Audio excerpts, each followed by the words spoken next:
today, I'm going to give you guys the best attackers to use for this current meta in Pokemon Unite. What I currently think about the meta right now, we're inside of a very brawly, bulky meta. Not only that, we still got the speedsters that are running around. Like, we're starting to see things like Talonflame. We're starting to see more Meows. So we're seeing a lot of Urshifu. Just a lot of things that mages don't like, right? As far as best in the game right now, I think Pikachu falls under best of the game. The amount of stun and CC that you have on this Pokemon, you can control an entire team fight just from one Thunderbolt, just from one Thunder, and make an entire team back out from an engage that they were thinking about taking. Not only that, with this ult update, you went from being able to ult only one target to ulting two. So that's a really big buff, especially with popping energy amp on Pikachu. You're basically just ulting two people on cooldown, guaranteeing picks every single time you ult. Another best pick in the game I would consider is Armarouge.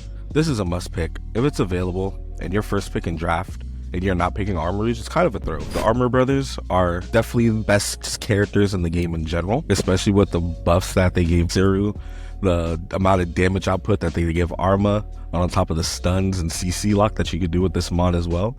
I think any attacker that has CCs or like its own form of self-peel or self-reliability where it doesn't really need to rely on a tank, I feel like those are the attackers that are kind of like best in the game right now. As far as good picks, I think a good pick right now is Espeon. For the same reasons, it has its own kit for CC, and with stored power, you're able to be mobile and move around the map as you please. So you get an extra speed boost, mobility for you to get out. You have great secure when you hit level 6 with Side Beam.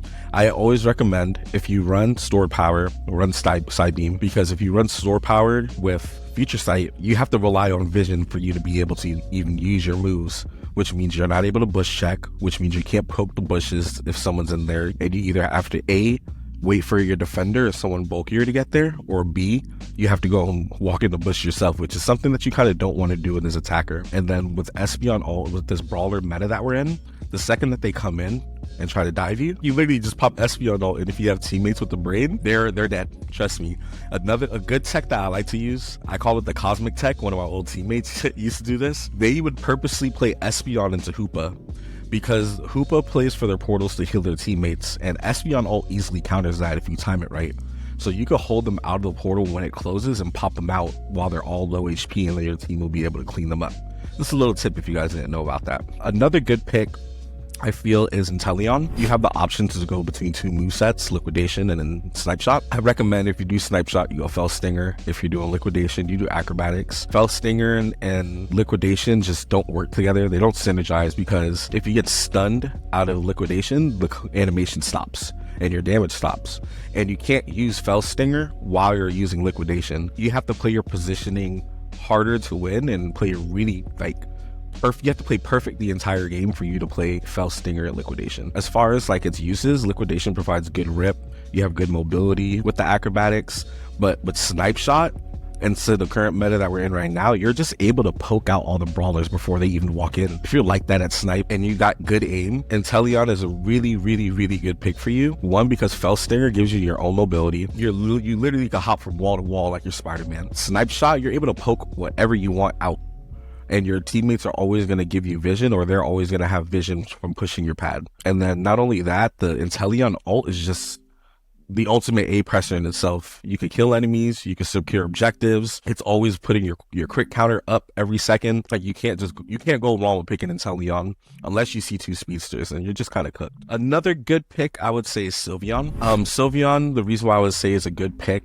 is because its own self-reliance. Mystical Fire, Draining Kiss, you're really bulky and can out-sustain a lot of fights, and you win just about every 1v1. And then Hyper Voice and Calm Mind is just a big tank shredder. Any tank that you see in sight, any non-mobile carry, the second that you get Hyper Voice on them, especially with the new hitbox range that we have, it's no longer a long cone.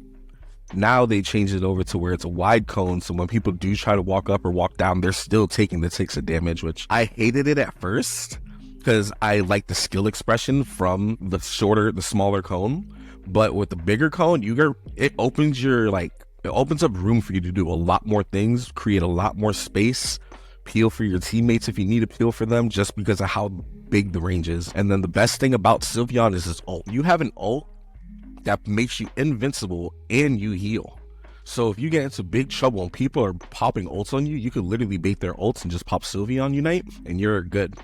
you just baited people to use their resources, And not only that, now you got some health. And now your teammates can come back and come get these KOs that they've been missing out on. You feel me? Another good pick, I will always say Mew's a good pick.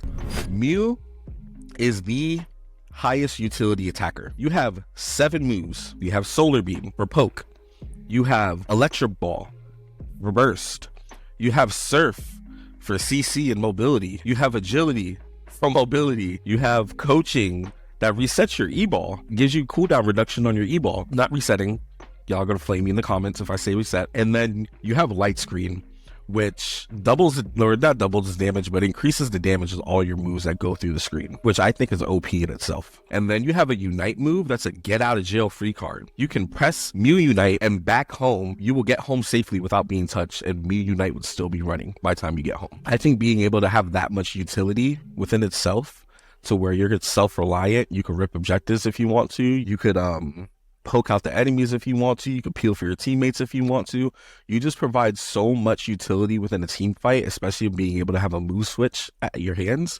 You have 4 moves. You have access to 4 moves within like 10 seconds of just throwing out your cooldowns. That's why, like, if you're an experienced Mew player, Mew's best in the game. If you're learning Mew, Mew's kind of like meh pick. But if you like take the time to get good at it, it's definitely a really, really, really good pick to have in your pocket. I would say Venusaur is a good pick because you have 2 modes. You have Brawler mode and you have Sniper mode. Brawler mode or Pedal Dance and Giga Drain, where you get damage reduction for using Giga Drain, whether it's on farm, on the enemies, no matter what, you're going to be reducing damage. Pedal Dance for every time the pedal hits an enemy, giving you cooldown reduction on Giga Drain. Those are just 2 moves that work hand in hand for if you just want to run it down to comps. I don't normally like playing Pedal Dance because I hate playing into CC, and there's just so much CC that we have in Pokemon Unite these days that you need more resources than you needed in Season 1 when you're running Pedal Dance Venu. As far as Solar Beam Venu, again, same reasons as Inteleon, poke.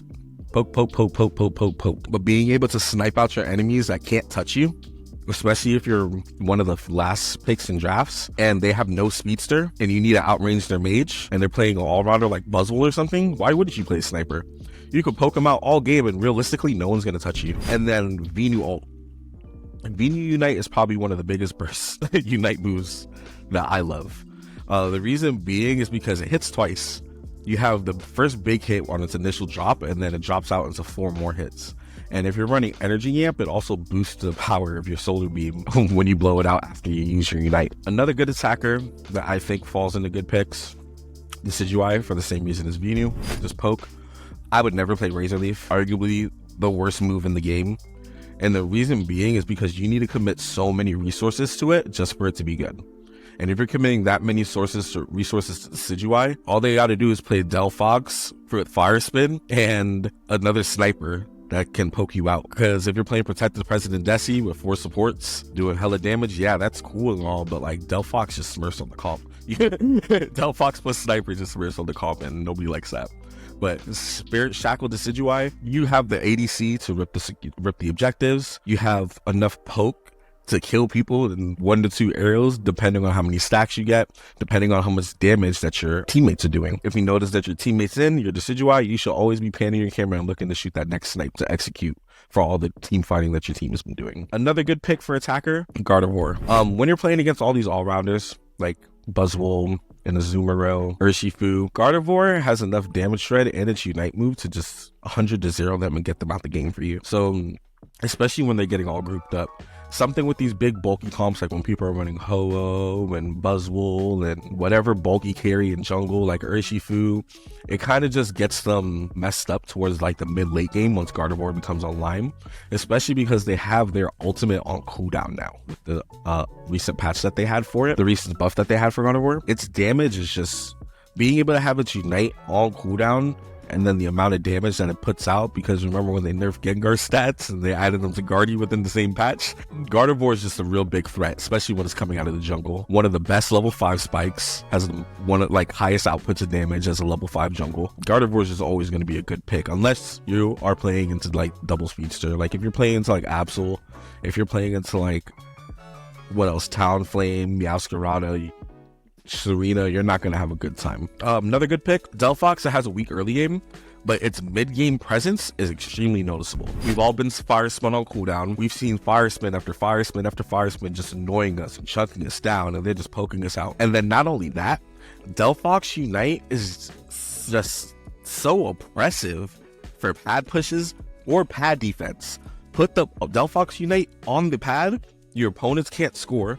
Put the Delphox Unite on the opponent's pad, your opponents can't use their ults on their pad to counter you back. They have to go fight back in their flux lane. It gives us space to go walk up and score. Not only that, it also has anti-heal. So if you add your anti-heal item on your fire spin for your fire spin and your damage move, you will always be anti-heal on Delphox 24/7. What else? I think we have Mewtwo.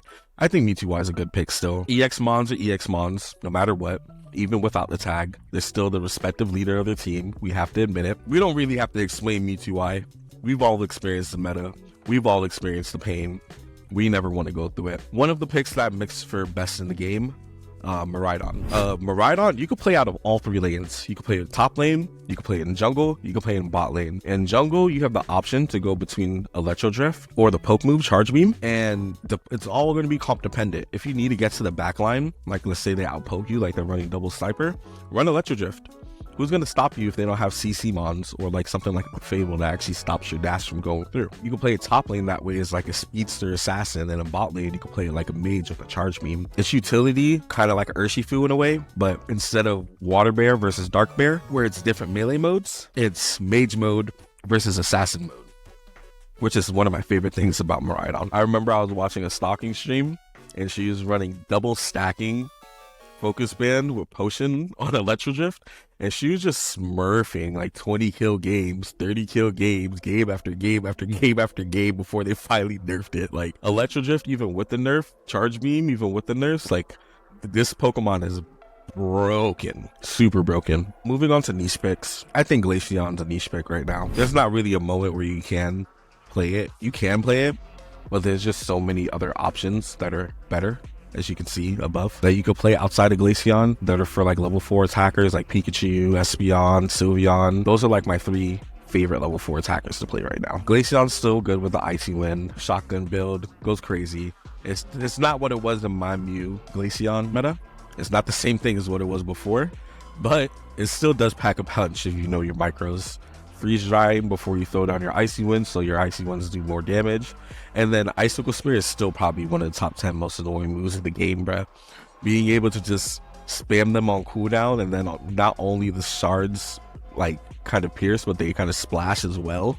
Like, nah, bro. That move's so annoying. Cramorant, I think, is a niche pick. Cram's not what it was with the nerfs, because it's still good through every patch that it's been through, because it's been nerfed for almost every patch besides like 2 of them. Cram has just always been a good attacker. It's a niche pick right now considering the meta that we're in, but Cram does counter things like Mew, counter speedsters when they want to like dive on you and stuff. So like you have the option to play dive and Hurricane or dive air slash, whichever one that you prefer. I prefer dive Hurricane because I could dodge and then CC them and then like mini stun lock them to their KO, right? Versus people play air slash so that way they can have more health and sustain for while they're playing inside of those fights. Greninja, I feel, falls under good picks. I don't think it's best in the game, but he also gives you like all the different types of things that you need. You get to rip, you have mobility, you have backline dive, map pressure, you can roam the map and unpunished, you have a pretty good jungle clear. I think Greninja's a pretty good pick, because especially with some of the attackers that are being ran in the meta, like the 3 that you see that are best in the game, some of the snipers and picks that you see back here, like Greninja answers all those picks. Greninja answers any squishy, but if you're running into bulky comps, you can run Water Shuriken and then you're giving them a pain too. Cinderace, I think is a niche pick. I like playing Cinderace personally. I'm a Cinderace main, but not one of the best ADCs right now. You can play anything else and you'll have a better time. You try to A-press, you try to dive, not try to dive, but try to dodge. If one bulky thing isn't gonna get you, the next thing is, and if that doesn't get you, then Speedster's coming at you. It's just, honestly, it's not a good time, especially when there's a bunch of damage carries that do way bigger bursts than what Cinderace does. Bad picks, I'm gonna throw Dragapult and Duraludon in there. Reason being is that you need to commit resources to them. If you don't commit resources to them and they get dove, they just die. Whether you're playing Dragon Dance or Phantom Force, whether you're playing the Cannon or the Dragon Pulse move, like once you get dove on, that's it. and these people are both known to rip and flip objectives. Shandy. I think Shandy goes under good picks. The reason why I think Shandy goes under good picks is you have CC with Imprison, move blocking people out of doing damage, move blocking people out of autoing, move blocking people to a stun, move blocking people to stop them from scoring. You have the option to use your Unite. You blind people, it goes dark in the room, and you could just unite them, and while they don't see it, you can use it to dodge people, get out of sticky situations. You have Flamethrower, where if you're playing against these bulkier comps, you could just throw it out on cooldown. And then you have Overheat, which is kind of like Psyshock on steroids. You can move the circle while you're throwing out your overheats, and then you have a big sure hit burst at the end for people that are trying to run away from you. So it's really good for like chasing whenever you need to execute on that kill. Then as far as L tier picks, Alolan Ninetales, baby. Alolan Ninetales will always be an L tier pick in my opinion now these days, because you're the slowest mobility Pokemon in the game. Your kit's good for the first 3 minutes of the game. After that, you kind of just fall off. You can get dove easily, you can get poked easily, you can get attacked by the tank easily. Like no matter what, once you get from 7 minutes to the end of the game, everything that's currently inside of this game in this meta can kill you and will kill you. That's my tier list for today. If you have any comments, suggestions, or where you think people should be moved, Pokemon should be moved, who should be moved up, who should be moved down, who's bad, who's good, let me know. Like, comment, subscribe, and we'll catch you later.